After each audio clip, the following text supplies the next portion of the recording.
C'est la conclusion de 6 ans d'enquête et d'1 mois d'audience sous haute tension. Seuls 3 des 14 accusés ont été condamnés à de la prison ferme. Les autres ressortent libres. Mais pour l'un des acquittés, le sentiment d'injustice reste omniprésent. On nous parle de 10 acquittements. Bien sûr qu'on peut être que soulagé, mais il reste quand même une injustice pour 3 personnes. Ça a été vraiment n'importe quoi cette histoire. Après oui, on va demander des réparations, c'est normal. On a fait de la prison, c'est pas gratuit. Je pense que si aussi vous faites de la prison gratuitement... La cour d'assises a reconnu des viols sur une seule des 2 plaignantes. 13 ans après les faits, ce verdict sonne à l'évidence comme un échec d'après les avocats des jeunes femmes. Il illustre un dossier mal instruit, des failles judiciaires graves.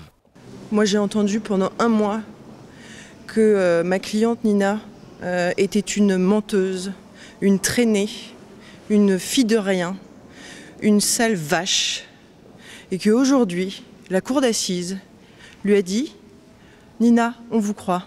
Mais c'est vrai que quand on voit se délibérer, mi-figue, mi-raisin, c'est le moins qu'on puisse dire, c'est aussi plutôt le signe que la justice dysfonctionne. Nina et Stéphanie n'étaient pas présentes hier soir dans la salle d'audience. Peut-être pour éviter de faire face à ce qu'elles considèrent comme une négation absolue de leur personne et de leurs paroles.